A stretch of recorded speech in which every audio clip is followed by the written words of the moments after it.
Why did I have to cut people off to grow? This topic is very sentimental to me because I found myself recently, which is interesting that this topic actually crossed my desk, right? I actually find myself recently looking at people that I've had to cut off, just looking, right? I have a lot of people that I could be friends with in life. I have a few people that I consider my brothers that I don't even talk to on a month to month basis. And I also have people that I consider to be brothers, but never talked to them again out of nowhere for no reason, just felt like I outgrew them. See, every year, at the end of the year, I always think to myself, who can I leave behind? Now, sometimes I bring people along that I know I don't need to bring along because they're doing nothing but bringing me down. And sometimes I just allow myself to cut people off silently because I understand that they are not worth me losing what I am trying to build. Or I know that they're not worth understanding the trajectory that I'm trying to go into. I'll tell you guys, one of the hardest people I had to cut off in my life is my mother. And, this is something that has happened a while ago, but I haven't cut my mom off when it comes to just being able to access me. But I've cut her off being able to actually care about certain things that she has to say mentally. Not because she's wrong, but because she doesn't understand my purpose. Therefore, she can't understand my language. And if she can't understand my language, we can't have much to talk about. Because if I speak one way and I am focused on one thing and you're focused on another, we have different conflicting perspectives that don't equate to the same thing, which means that one of us is going down by having a conversation. One of our conversations won't never work out because we're too opposite, right? Like you don't want what I want. I don't want what you want. And that's okay. But, I've had to realize in my life that the people I had to cut off and people I have to cut off in general, like there's one close relative I have to cut off. Not physically, but mentally. And I've always wanted to be a role model to this person, but I got to cut him off. The reason I got to cut him off is because he is not making me better. He is not challenging me to be a better man, a better person, a better relative, a better anything. And if you don't challenge me in my life, I'm the type of person where I will dial back. Doesn't necessarily mean physically you will never see me, but it does mean mentally I won't be able to transfer my energy to you in a certain way. I won't bounce business ideas off of you. I won't become vulnerable around you, and I won't have the type of support for you because I don't expect the type of support from you. I've been in a point and position in my life where I wanted to end it all before. I just wanted to end everything, right? Because I understood that what I've done isn't the way or isn't the product of what I want to be. But see, when I wanted to end everything that I had going, there was nobody around me. Actually, there were people that made it very clear they didn't care to be around me. And that's okay. But the reason I bring this up is because the way you grow by cutting people off is basically by closing your eyes and understanding that you closing your eyes right now, you see your eyelids, nobody else. But you still have a brain that can envision, memorize.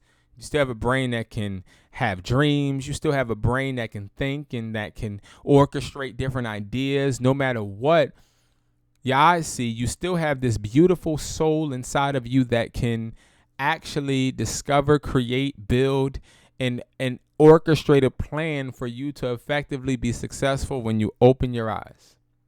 So, when I think of it in that way, that no matter what, when I close my eyes and go to sleep at night, I wake up to me. I wake up to my body. If I go ahead and play basketball and I'm sore, it's because of the result of what I chose to do. If I wake up and look at my bank account and have $0, it's because of the result of what I chose to do. If I wake up and I eat something I'm allergic to and have a reaction, is because of what I wanted to do. See, the point of the matter is no matter what you have to do is understand the controllables, and the only thing in person you can control is you.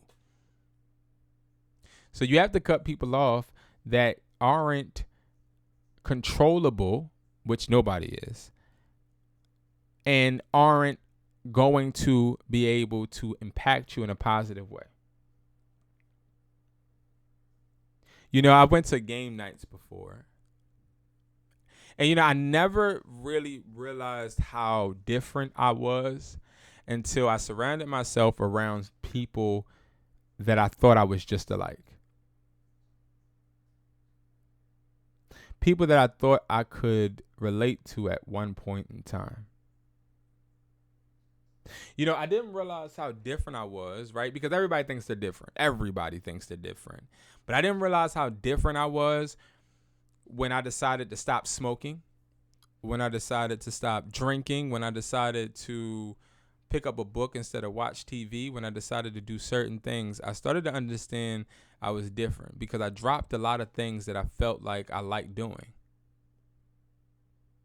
But I watched other people not be able to drop them because they were too busy doing things they like instead of growing and building the person they want to be, or they think they need, or they should think they need to be to grow to the heights they need to go, or they think or would want to go.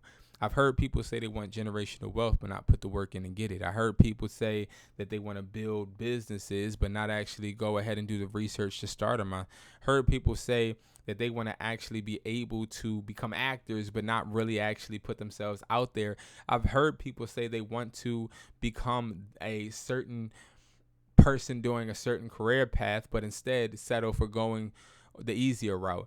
There's a lot of people out here nowadays that understand they only have one life to live, and they'd rather take the high, easy way out because the easy way makes you feel way more accomplished and better. But my question is, if you don't cut people off and you surround yourself around people that take easy routes and you're just another one that takes those easy routes, what do they say differently about you when you die? What makes you different? Like, I think the beautiful thing in life is a lot of people don't want to be different. Some people just want to be people that exist. Some people just want to be there. You know, I remember having a conversation with my little brother a few months ago, and I asked him, I said, yo, bro, I've never asked you, what do you want to do?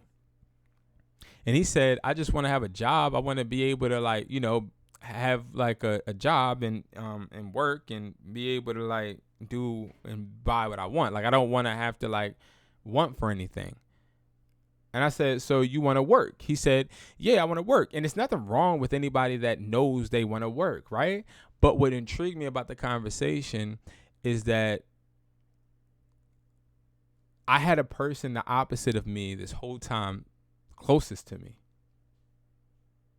I've had a little brother that was close to me that was okay with just living life. And while I may think that's the bare minimum and I may think that that's not a great idea, I admire the fact that he is him and he does and feels and pursues what he wants. There are some people that are okay with just living. And I find that intriguing.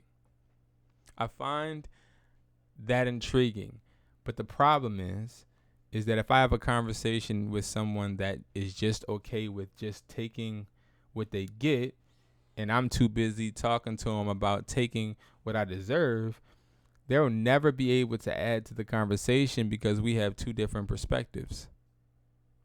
This is when it becomes dangerous. Because what I've learned, and I've learned this in a relationship, that when you're around somebody for so long, only one or two things can happen. That person can bring you up, you can bring that person up, or that person can bring you down, or you could bring that person down. That's how energy works. I'll give you guys a really, really, really good example. if you've ever been in a relationship with somebody and then they start, when you first are with them, they admire you, they're cool with you, they respect you, but then as time goes on, you just see them start acting different, talking a little bit different.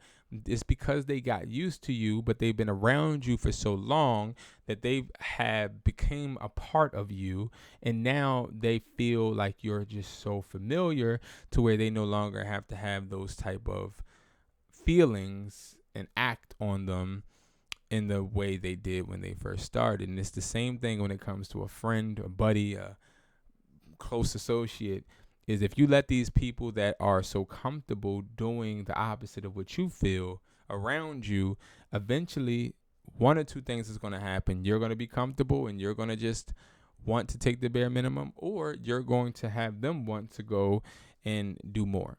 And luckily, and I thank Jesus for this, but I've been able to have people around me want to become entrepreneurs because of how